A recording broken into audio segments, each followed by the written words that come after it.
অনেক বড় কারণে এটা অনেক সন্তান পারে না, যদিও ঢাকাতে এরকম সন্তান নেই। সম্মানিত মা বোন, অনেক মেয়েরা শুনতেছে আমি জানি। মা বোন যারা এসেছেন, মেয়েদেরকে যদি নেককার হতে হয় 4টা গুণ তাদের ভেতরে থাকা লাগবে। 1 নম্বরে, স্বামী যখন তার দিকে তাকাবে সে স্বামীকে আনন্দ দেবে। অঙ্গভঙ্গি দিয়ে হোক, কথাবার্তা দিয়ে হোক, যে কোনো কায়দায় স্বামীকে আনন্দ দেবে। কি দেবে? এমনকি স্বামীর সাথে ইয়ারকি আড্ডা, স্বামীর সাথে হাসি তামাশা যতক্ষণ করবে ততক্ষণ নফল নামাজের সওয়াব হবে মেয়েদের। কিন্তু এইরকম বউ দেশে একটু কম।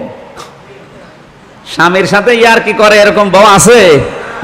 ইয়ারকি করে দোলাভাইয়ের সাথে। এমনকি মেয়েরা যদি স্বামীর সাথে হাসি তামাশা করতে গিয়ে স্বামী যদি মেয়েদের দাঁত দেখে, স্ত্রীর যতগুলো দাঁত দেখবে অতগুলো নফল হজের সওয়াব হবে। এত জোরে সুবহানাল্লাহ বলার দরকার নেই, বাড়ি যেয়ে দেখবেন দাঁত কেলিয়ে পড়ে আছে, আর দাঁত বন্ধ হচ্ছে না।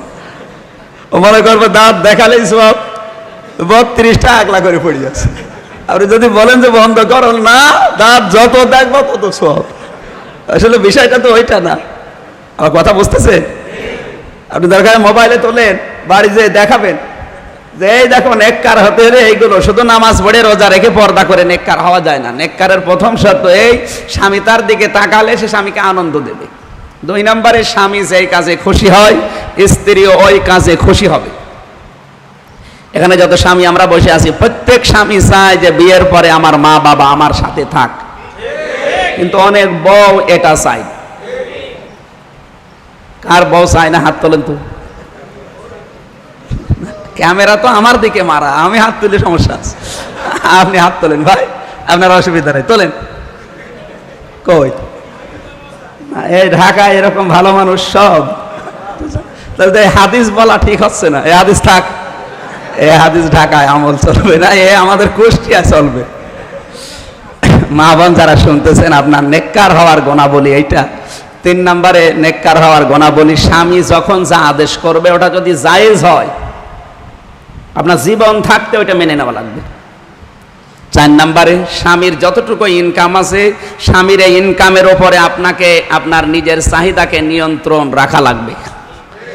স্বামী উপায় করে প্রতি মাসে 25,000 টাকা, এমন বউ বিয়ে করেছে প্রতি মাসে বিউটি পার্লারে লাগে 28,000। তো এখন অবৈধ পথ ছাড়া উপায় আছে? এই জন্য অধিকাংশ স্বামীগুলো এই যে হার্টের রোগী হয়ে যাচ্ছে স্ত্রীর এই টেনশনের কারণে। আমি হাসির খোরাকি দেওয়ার জন্য যদিও বলি নাই। আমরা অনেকে মনে করি মেয়েরা শুধু নামাজ পড়বে, রোজা রাখবে আর পর্দা করবে, এটাই নেককার হওয়ার গুণা বলি না। নেককার হওয়ার জন্য তিরমিজি শরীফের 428 নম্বর পৃষ্ঠার হাদিস এটা। নবীজি বলেন এই 4টা গুণ তার ভেতরে থাকা লাগবে। আল্লাহ আমাদের যারা মেয়েরা শুনতেছে, আরো যারা মোবাইলে শুনবে, তাদেরকে যেন এই 4টা গুণ অর্জন করার তৌফিক দেন।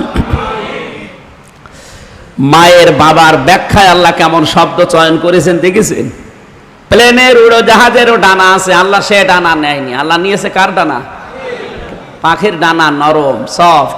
আপনার কোমল ব্যবহারে মা বাবা যেন দুনিয়ার এমন সব ভুলে যায় যে না, অন্তত আমার এই মহিউদ্দিন যতদিন বেঁচে আছে আমার আর চিন্তা নেই। আমরা যারা মহিউদ্দিন আছি এদেশে, আমরা কি আমার মা বাবাকে এরকম কিছু দিতে পারছি?